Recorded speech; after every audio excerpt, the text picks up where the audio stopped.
ನ್ಯಾಯ ಮಂಡಳಿಗಳ ಸುಧಾರಣಾ ಮಸೂದೆ 2026ಕ್ಕೆ ಲೋಕಸಭೆಯಲ್ಲಿ ಇಂದು ಅನುಮೋದನೆ ನೀಡಲಾಯಿತು.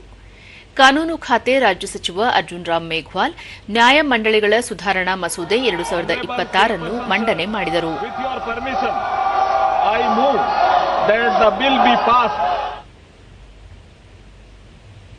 ಇದಕ್ಕೂ ಮುನ್ನ ಸಚಿವ ಅರ್ಜುನ್ ರಾಮ್ ಮೇಘವಾಲ್ ಪ್ರಸ್ತುತ ಮಸೂದೆ ನ್ಯಾಯ ಮಂಡಳಿಗಳ ಕಾರ್ಯದಕ್ಷತೆ, ಪಾರದರ್ಶಕತೆ ಹೆಚ್ಚಿಸುವುದು ಮತ್ತು ಅವುಗಳ ಮುಖ್ಯಸ್ಥರ ನೇಮಕಾತಿಗೆ ನಿಗದಿಪಡಿಸುವ ಅರ್ಹತೆಗಳಲ್ಲಿ ಏಕರೂಪತೆ ಕಾಯ್ದುಕೊಳ್ಳುವ ಉದ್ದೇಶ ಹೊಂದಿದೆ.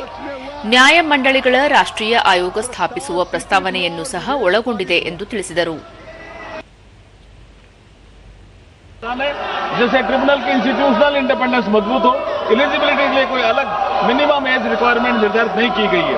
माननीय अध्यक्ष महोदय, यह tribunal reform ease of justice, ease of doing business को बढ़ाने तथा ग्लोबल बेस्ट प्रैक्टिसेस को अडॉप्ट करने की दिशा में एक महत्वपूर्ण माइलस्टोन है, जो भारत के लीगल व इंस्टीट्यूशनल आर्किटेक्चर को और मजबूत करेगा तथा सर्वसुलभ, समयबद्ध और प्रभावी न्याय की हमारी संवैधानिक प्रतिबद्धता को आगे बढ़ाकर विकसित भारत 2047 के संकल्प को और सशक्त करेगा.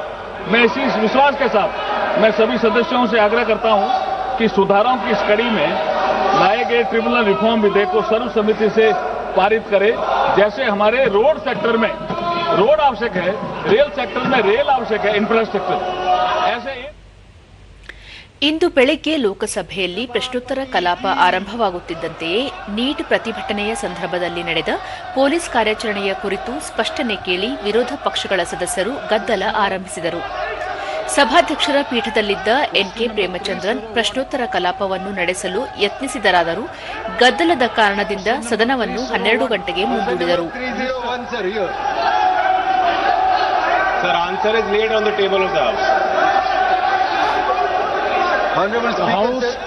The House stands adjourned till 12 noon.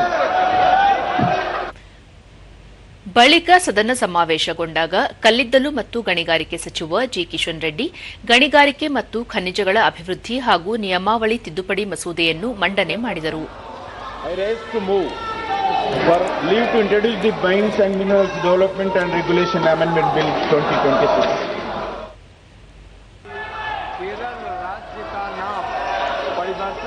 ಗೃಹ ಖಾತೆ ರಾಜ್ಯ ಸಚಿವ ನಿತ್ಯಾನಂದ ರಾಯ್ ಕೇರಳ ರಾಜ್ಯದ ಹೆಸರು ತಿದ್ದುಪಡಿ ಮಸೂದೆ ಮತ್ತು ಸಹಕಾರ ಖಾತೆ ರಾಜ್ಯ ಸಚಿವ ಮುರಳೀಧರ್ ಮೋಹೋಲ್ ರಾಷ್ಟ್ರೀಯ ಸಹಕಾರ ಅಭಿವೃದ್ಧಿ ನಿಗಮ ತಿದ್ದುಪಡಿ ಮಸೂದೆಯನ್ನು ಮಂಡಿಸಿದರು.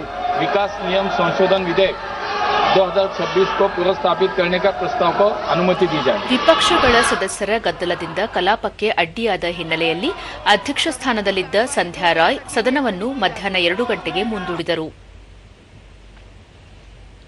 ಪುನಃ ಸದನ ಸಮಾವೇಶಗೊಂಡಾಗ ಸಂಸದೀಯ ವ್ಯವಹಾರಗಳ ಸಚಿವ ಕಿರಣ್ ರಿಜಿಜು, ಗೃಹ ಸಚಿವ ಅಮಿತ್ ಶಾ ಅವರು ವಿದ್ಯಾರ್ಥಿಗಳ ಸಮಗ್ರ ವಿಚಾರಕ್ಕೆ ಸಂಬಂಧಿಸಿ ಚರ್ಚೆಗೆ ಸಿದ್ದವಿದ್ದು ಸದನದಲ್ಲಿ ಉತ್ತರ ನೀಡಲಿದ್ದಾರೆ ಎಂದು ತಿಳಿಸಿದರು.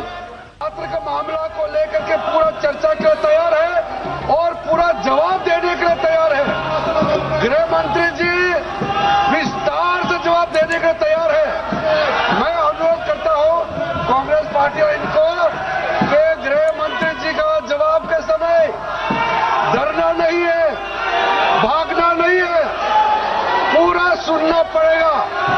मैंने बिजनेस एडवाइजरी में भी सर सार्वजनिक महासभा के सामने में कह दिया है कि सरकार छात्र को लेकर के पूर्ण रूप से विस्तार से चर्चा के लिए तैयार है और पूरा जवाब देने के लिए तैयार है. ಬಳಿಕ ಕಲಾಪವನ್ನು ನಾಳೆ ಬೆಳಗ್ಗೆ 11ಕ್ಕೆ ಮುಂದೂಡಲಾಯಿತು. माननीय सभी दल के नेताओं के द्वारा वहां पे संसदीय कार्य मंत्री फिर सभा की कार्रवाई कल मंगलवार दिनांक 11 अगस्त 2026 को प्रातः 11 बजे तक के लिए स्थगित की जाती है. धन्यवाद.